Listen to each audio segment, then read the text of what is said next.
Hi అండి, ఎలా ఉన్నారు అందరూ? Welcome to our channel Pallavi home friends. ఇది చాలా అంటే చాలా మంచిది. సమ్మర్లో చలవ చేయడానికి, వేడి ఎక్కువగా ఉంటుంది కదా, నార్మల్గా ఇంకా వేడి శరీరం ఉన్న వాళ్ళకి ఇంకా బాగా యూజ్ అవుతుంది.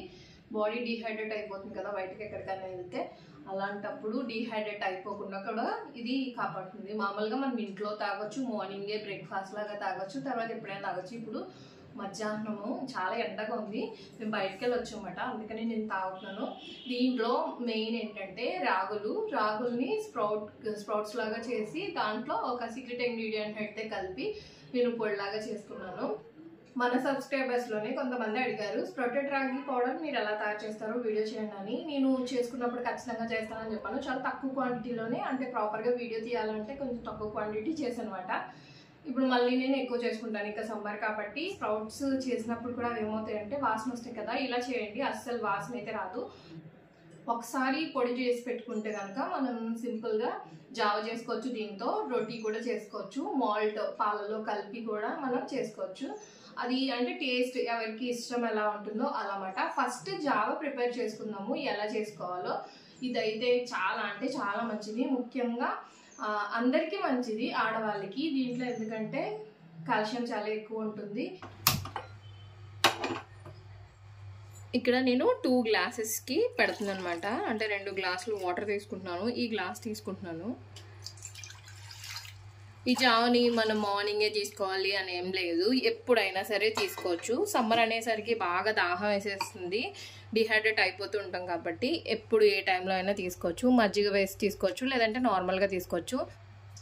నేను ఇక్కడ కొంచెం సాల్ట్ వేస్తున్నాను, సాల్ట్ కూడా కాదు, ఇది ఉప్పుని మిక్సీ పట్టి వాడుతున్నాను మొన్నటి నుంచి. ఇదిగోండి, ఇది నేను చేయించిన పిండి. ఇదేంటంటే రాగి పిట్టు, ముఖ్యంగా లేడీస్కి చాలా అంటే చాలా మంచిది. బ్యాక్ పెయిన్ తగ్గుతుంది మెయిన్లీ. నేను డెలివరీ తర్వాత బాగా అలవాటు చేసుకున్నాను, పాత వీడియోస్లో కూడా చెప్పాను నేను. ఇదేంటంటే చాలా సింపుల్గా చేసుకోవచ్చు. నాకు ఇది ఒక అలవాటు, మెయిన్లీ నెలలో నేను ఖచ్చితంగా 4-5 టైమ్స్ చేస్తాను. డెఫినెట్గా పీరియడ్ టైంలో మాత్రం ఖచ్చితంగా తింటాను. ఇది తింటే ఏమవుతుందంటే చాలా వీక్గా ఉండము, హెల్తీగా ఉంటాము, స్ట్రాంగ్గా ఉంటాం అన్నమాట. పిల్లలకు కూడా అలవాటు చేస్తే మంచిది. రాగుల్ని మెయిన్ మన ఫుడ్లో యాడ్ చేసుకోవాలి. ఈ పిట్టి చేసిన పిండి మాత్రం దీంట్లో బార్లీ మిక్స్ చేయలేదు, ఓన్లీ స్ప్రౌటెడ్ రాగి పొడి. నార్మల్గా మొలకలు కట్టిన రాగుల్నే పొడి చేసి వాడతాను అనమాట. ఇది ఓన్లీ పిట్టి కోసం, పిట్టికి మనం బార్లీని యాడ్ చేయకూడదు. ఇది చాలా అంటే టేస్ట్ చాలా బాగుంటుంది. కొబ్బరి వేయలేదు, ఓన్లీ నెయ్యి వేసాను అనమాట. నువ్వుల నూనె కూడా వేసుకోవచ్చు, నువ్వుల నూనె అయితే ఇంకా చాలా బాగుంటుంది. నాకు చాలా అంటే చాలా ఇష్టం. ఇప్పుడు దీంట్లో గరిటె పెట్టేస్తున్నాను. నేను రోజు అయితే ఇది ఒక గరిటె యూజ్ చేస్తాను మా ఇంట్లో అందరికీ. అంటే ఇప్పుడు జస్ట్ 2 గ్లాసెస్ మాత్రమే పెట్టాను కాబట్టి దీంట్లో సగం పిండి వేస్తే సరిపోతుంది. ఇంత వేసుకుంటున్నాను. వాటర్ వేసేసి కొద్దిగా కలుపుకోవాలి పేస్ట్ లాగా. మనం బయటికి వెళ్తే కూల్ డ్రింక్స్ అలాంటివి ఏమైనా తీసుకుంటాం కదా, అలా కాకుండా మనం పిల్లలకి కానీ లేదా హస్బెండ్ డ్యూటీస్కి వెళ్ళే వాళ్ళు ఏదైనా వేడిగా తాగాలని అనుకుంటే ఫ్లాస్క్లో వేసి తీసుకెళ్ళిపోవచ్చు, లేకపోతే చల్లారిన తర్వాత డైరెక్ట్ బాటిల్లో వేసుకుని కూడా తీసుకోవచ్చు. బార్లీ వాటర్ని మనం ఫీవర్స్, టైఫాయిడ్ ఇలాంటివి వచ్చినప్పుడు ఎక్కువ తీసుకుంటాం కదా, ఇదేంటంటే రాగులు కూడా యాడ్ చేసి వాడుతున్నాం కాబట్టి ఇంకా చాలా చాలా హెల్దీ. ముఖ్యంగా ఈ సమ్మర్కి వేడిగా అయిపోయింది కాబట్టి దీంట్లో వేసుకుంటూ కలుపుకోవడమే. పిండి ఏమీ జల్లించకూడదు, మనం ఆల్రెడీ రాగుల్ని మొలకెత్తిచ్చి తీసుకున్నాం కదా, జల్లిస్తే కనుక దాంట్లో ఉన్న ఫైబర్ అంతా పోతుంది కాబట్టి జల్లించాల్సిన అవసరం లేదు. మిక్సీ పట్టి కూడా చేసుకోవచ్చు, కాకపోతే మిక్సీలో మనకి అంత ప్రాపర్గా రాదు, అందుకనే నేను మిల్లులో ఆడించాను అనమాట. చూస్తున్నారు కదా, చాలా త్వరగా అంటే త్వరగా రెడీ అయిపోతుంది, అంతే, చాలా చాలా సింపుల్. దీన్ని కొంచెం సేపు ఉడికించుకోవాలి, వెంటనే స్టవ్ అయితే ఆఫ్ చేయకూడదు. జీలకర్ర కొంచెం జస్ట్ ఇలా క్రష్ చేసి చేతులతోనే క్రష్ చేస్తే ఆ ఫ్లవర్ బయటకు వస్తుంది కదా, అది కొంచెం వేస్తున్నాను, అంతే అంతే అండి. ఇంకా పొంగు వచ్చేసింది కదా, పొంగు వచ్చిన తర్వాత ఆఫ్ చేసేసుకోవడమే. చూసారు కదా, జావ అయితే ఇలా చేసుకోవాలి. ఫస్ట్ మనం పిండి ఎలా తయారు చేసుకోవాలంటే, ఫస్ట్ రాగులను తీసుకొని 4-5 సార్లు బాగా కడిగేసి నానబెట్టి పెట్టుకోవాలి. నేను ఆల్రెడీ కడిగేసి నానబెట్టి పెట్టాను అనమాట. పైకి కొన్ని తేలుతాయి ఫస్ట్ టైం కడిగినప్పుడు, ఏమైనా పురుగు పట్టిన వాడిని ఉంటే అవన్నీ తీసేసి వాటర్ వేసి 12 గంటలు అలా నానబెట్టాలి. నానబెట్టిన తర్వాత ఇలా ఉంటాయి. ఇప్పుడు మళ్ళీ నేను 2-3 సార్లు కడుగుతున్నానమాట. మిల్లెట్స్ ఏం తీసుకున్నా గానీ ముఖ్యంగా రాగి పిండి కానీ ఏదైనా సరే నానబెట్టి వాడుకోవాలన్నమాట. మనం జావ చేసుకున్నప్పుడు డైరెక్ట్ పిండి తెచ్చుకొని రాగి జావ చేసేసుకుంటాము. అలా అస్సలు చేసుకోకూడదు. ఇలా నానబెట్టి మొలకలు కట్టి తర్వాత మనం పిండిలా చేసుకుంటాం కాబట్టి డైరెక్ట్ జావ చేసుకున్నా మంచిదే. మిల్లెట్స్‌ని ఎప్పుడైనా సరే నానబెట్టకుండా తింటే డైజెషన్ ఇష్యూస్ చాలా ఎక్కువొస్తాయన్నమాట. ఇప్పుడు నేనైతే వీటిని నానబెట్టాను గదా!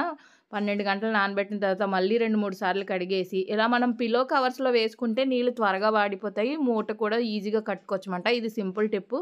కానీ మీకు చూపించాలి కాబట్టి నేను ఇక్కడ టవల్‌లో వేసి జస్ట్ ఇలా ముడిలా కట్టుకుంటే వాటర్ అంతా కిందకి స్ట్రెయిన్ అయిపోతున్నాయి. అప్పుడు ఏదన్నా తాడు తీసుకొని ఇలా గట్టిగా కట్టుకోవాలి.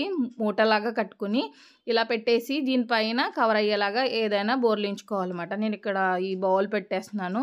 ఇలా పెట్టేసి ఈవినింగ్ చేశాను నేను. నెక్స్ట్ డే మార్నింగ్ అయితే చూపిస్తున్నాను చూడండి. బుజ్జి బుజ్జి మొలకలైతే వచ్చాయి. ఇలా మళ్ళీ వెంటనే చూసుకోవాలి. లేదంటే స్మెల్ వచ్చేస్తాయన్నమాట. ఇప్పుడు మనకి చిన్ని మొలకలైతే వచ్చాయి కదా! నైట్ మూట కట్టి పెట్టాను. మార్నింగ్‌కి ఇలా మొలకలొచ్చాయి. ఇప్పుడు మనం ప్లేట్‌లో గానీ, పళ్ళెంలో గానీ కొంచెం వెడల్పుగా ఉన్న దాంట్లో వేసేసుకొని ఇప్పుడు కడగాల్సిన అవసరం ఏం లేదు. స్మెల్ ఏం రాదిప్పుడు. వాటి మీద ఇలా క్లాత్ వేసి నీళ్ళు చల్లి ఉంచుకోవాలన్నమాట. పొద్దున పెడితే సాయంత్రానికి చూడండి ఇలా మొలకలొచ్చేస్తాయి. చాలా అంటే చాలా సింపుల్. స్మెల్ ఏమి రాదు అస్సలు. ఈ టైప్‌లో చేసి చూడండి. మనం మామూలు రాగుల్ని 12 గంటలు నానబెట్టాలి. తర్వాత నీళ్ళు తీసేసి ఒక పూటంతా ఏ డే ఎలా అయినా సరే పూటంతా మూట కట్టి ఉంచేసేయాలి గాలి వెళ్ళకుండా. తర్వాత గాలి తగిలేలాగా పెట్టి పైన ఏదైనా క్లాత్ వేసి ఉంచాలి. ఈ ప్రాసెస్‌లో చేయండి సరిపోతుంది. ఇప్పుడు వీటిని జస్ట్ ఎండలో నేను 2 అవర్సే ఎండబెట్టానమాట. చక్కగా ఎలాగ మనకి తెలిసిపోతుంది. కొంచెం గలగలమనే సౌండ్ వస్తదన్నమాట. అలా ఎండబెట్టుకున్న తర్వాత నేను ఇది పాత పిండి మాట. మొలకలతో చేసింది మాత్రమే. ఈ రాగి మొలకలకి ఇంకొకటి కలుపుతున్నానని చెప్పాను కదా! ఇదే అండి బార్లీ. మనకి బార్లీ ఎంత మంచిదో మనందరికీ తెలుసు. బాడీకి కావాల్సిన అన్ని రకాల పోషకాలతో పాటు చలవ చేసే గుణం ఉంది.